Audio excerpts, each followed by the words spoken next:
What's up, everybody? It is Brandon Locaron here, and today I want to talk to you about raising capital for private real estate deals. And this is something that has really been around for like the longest period of time, ever since real estate ever existed, before banks ever existed. It has been like this. So this video is really here to talk to you guys about exactly what that would look like, the process, the steps. Without giving it all away, a lot of it has to do with relationships. So, without further ado, let's jump into it. So first of all, what are some basics around raising capital? So, usually when you have a deal that you cannot necessarily fund on your own, and it's funny, today I was talking to a business owner who was looking to acquire another business, and he didn't have enough capital. So what he was going to do is he brought on a partner to help him. They're going to basically buy this business together and buy the inventory together. So what he was doing was utilizing what's called OPM. And one of the coolest things was I learned when I came to this country, 17 years ago, was what OPM was. And it was other people's money, right? So everybody, and when you look at the top developers, the top real estate funds, the top, people that are doing real estate deals, they don't always have all the money. And some, especially when the cash is just so hard to come by right now. So sometimes they have to go use other people's money. Now, other people's money include the banks. It includes, your 401k. It includes your, financial advisor. Maybe they have some cash laying around. Maybe your plumber has some cash laying around, your Uber driver. It doesn't matter. You're just utilizing other people's money to get the deal done. So that's really what other people's money is. That's what this video is all about, and how to develop those relationships and how to start using other people's money in order to start doing your own deals. So first thing I would tell you guys, it's all about building relationships and networking. Your network is your net worth, right? So when you are in the right groups, you're in the right rooms, you're around the right people, you will start to begin talking about what you guys do, right? So it's very natural in a conversation when you go to a networking event. And I almost do my best to not tell people what I do. That way it leaves the curiosity going, and then they're able to be like, wait a minute, I've been talking for like 5-10 minutes. What do you do? And then they're more intrigued because they kind of came to you, right? They come to you versus you saying, oh yeah, hi, I am a robot, right? It's none of that, right? It's more like of a genuine conversation. They're genuinely intrigued. And they want to know because they realize like, oh snap, I've been talking more. I still don't know what you guys do. I still don't know what Brandon does, right? So that's what you want. You want to be the networker. You want to listen to people, be a better listener than a talker. So when you start building these relationships as you're going to events or networking events and whatnot, the fact that they see you there consistently, that means something, right? And then what happens is they start talking to you about what you do. You tell them, and you could tell them, when you talk to them, don't just say, oh, I'm in real estate and we do deals or whatever. You should tell them about a fun project that you're doing. You can say, hey guys, we have been working on this sweet flip, and this thing, we bought it for $60,000 and we're putting about $40,000 into it. And when we exit, we're going to be selling it for $150,000. So we're looking at, $50,000 profit. And it's going to be awesome. We're already looking for our second one. So when you tell people a story like that, what happens, they're intrigued, right? They're kind of like invested in a way, right? So next time they'll see you and they might say, wait, how is that flip going, Brandon? I'll be like, hey, we sold it, we exited perfectly, we're still looking for our next one. There's a bigger one that we may go after, but we may not have enough money for it. And that's what that does, is it opens them up to be like, well, I want to make 50%. I want to make 100% capital, right? Or whatever returns that you make. So then they come to you and they want to partner with you. So that's the powerful benefit of networking and building those relationships. With that too, I would say start with your friends and family. Talk to them, let them know what we're doing. And so, and I'm guilty of this, so I'm preaching to myself, not just you guys, but I'm so guilty of not telling my friends or not telling my families what I've been working on. And because you feel like, oh, well, they know me as the kid that mowed their lawn, or they knew me as the kid that, they came to his high school graduation or whatever. So you feel like you don't want to tell them anything, but really and truly, you do want to tell them. Obviously, attend local networking events and real estate meetups. That's going to be a great way to meet people and meet potential investors. And then I would say leverage social media and build an audience through thought leadership. And what you should do too is like, post on LinkedIn. A lot of people don't use LinkedIn. I love LinkedIn. I think it's very powerful. The other thing too is that, as you build a platform online, as you build a following and you talk about what you guys do, you'll start, getting people reaching out to you. Now, as you build a following, you're going to want to add value. So always look for ways to add value, share numbers, or maybe share your spreadsheet or something like that. The next step is when you do find somebody that wants to jump on board, you need to have a solid investment proposal, right?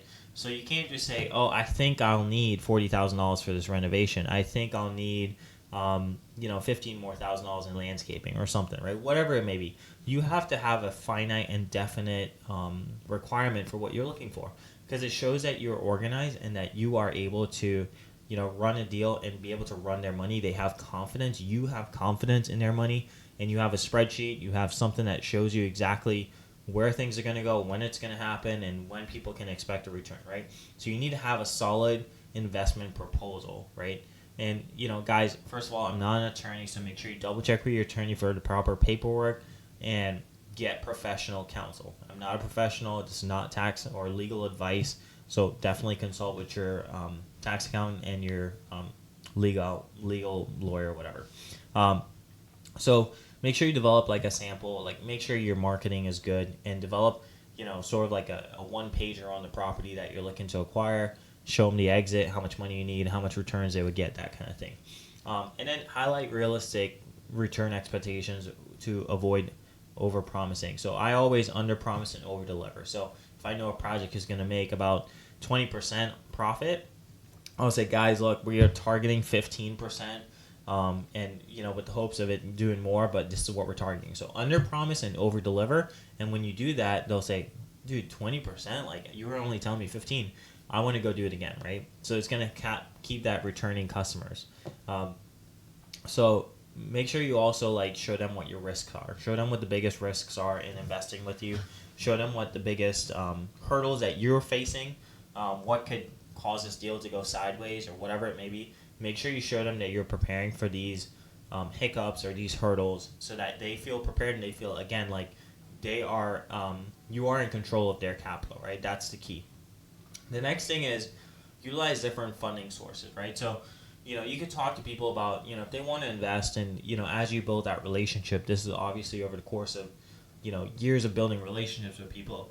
You want to talk to them about ways that they can get the money and they want to invest. Maybe they want to partner with you because they don't have all the money. So they could also tap into their personal savings. They could talk to you could talk to private money lenders if you don't have enough. A lot of times private money lenders will finance the construction and stuff like that. You could also do crowdfunding, right? So maybe you and your family want to build a group of investors together and, go ahead and crowdfund.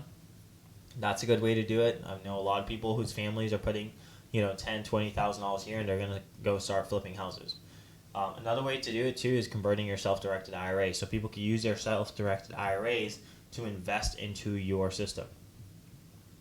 As you go on though, you're gonna keep on building, credibility and trust, right? So this is what you want. You don't just want to take people and then leaving them hanging out. You want to make sure that you're building that credibility, you're building that trust with them.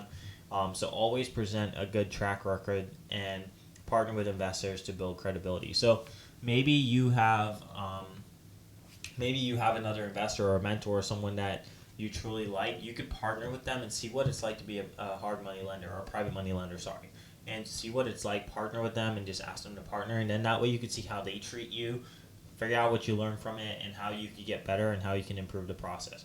But that's a good way to do it. Another way that you build credibility and trust is by maintaining transparency on their deal, right? So as with our investors, like in our funds and stuff like that, what we aim to do is basically have quarterly calls, have monthly calls, because you want to, again, like you would just want them to have the information available. There's going to be people that tell you, hey, look, here's some money, just give me the returns, I don't care. But there's going to be a lot of people that feel like they want to be involved in it, right? So if you did like monthly calls, and if it's for a flip or something, do bi-weekly or something, so you can give updates, maybe invite your investors to come toward a property. That could be a great way to build more trust, because they see what you're doing, they see that you're transparent, you're not hiding anything, You're showing them the numbers. You're showing them the contracts. Just be completely transparent. I've learned that people don't care about how much money you make as long as they make money too, right? So it doesn't matter if you make $1 million a year, $1 million on the flip, and they're only making $100,000 on whatever, on their money or whatever. Like, they're happy with it. They're okay with it. So they just want to feel like they're being cared for. There's transparency in it. And again, you just want to build long-term relationships, right? This is gonna come from consistency, consistently meeting with them, consistently chatting with them, keeping them updated, and letting them know what the progress is on your whatever you're doing, right? The next thing too is the most important thing, and the last final point I want to make is you have to have good timing and preparation. So don't go into people and ask them for money if you're not prepared for it, right? And don't go in if you don't have legal paperwork set up that where they could sign, you could sign, holds you liable, holds them liable as well. Don't do that. So timing and preparation is super key here, because you're going to be able to execute on that a lot better than if you were to just wing it. And people don't want people that wing it. They want proven methods, proven systems that work and do well. So make sure that, when you start capital raising for your next flip or your next burr or whatever it may be, make sure you have that deal. And don't look desperate, right? Say, hey, look, this is what we're looking at. This is how much we need.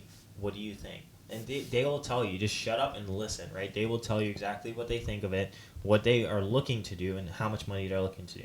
Also, guys, remember, there's always risk in real estate investing. So make sure you tell people, look, there's always risk here. Like, it's investing.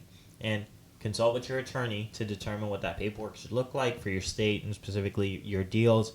But make sure you tell them that there is risk, and also be prepared to answer detailed questions from the investors about the projects, the returns, the risks. Again, like, have that in your packet. If you have that in your packet, it shows that you're thinking ahead, and it shows that you're prepared. I know people that have lost hundreds of thousands of dollars of people's money, and those investors still invest with them today. And the reason for that is because they felt like the investor was prepared, and they showed them everything. They showed the client showed the investors every single thing on it, that they were like, you know what, you did your best, and we trust you, and we know you weren't just taking us for a ride, so we'll continue to invest in you. It does happen, guys. Seeing deals go sideways. I've been in some, and it just happens. You sometimes, whatever prep you can do, sometimes is not enough, right?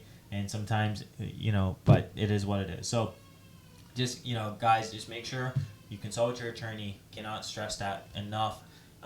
Talk to people, start networking, build relationships. And, last thing I want to say too is anybody could be your private money lender. It could be a plumber, it could be an electrician, it could be your banker, it could be your Uber driver. Anybody could be your private money lender. Just build that relationship, talk to them about what you're doing, tell them the story of what you're doing. Don't just say, hey, I'm a realtor, right? Or I'm a real estate investor. Anyways, guys, I'll see you on the next one. Hit that subscribe button below, like, follow, comment, and I'll see you on the next one. Peace out.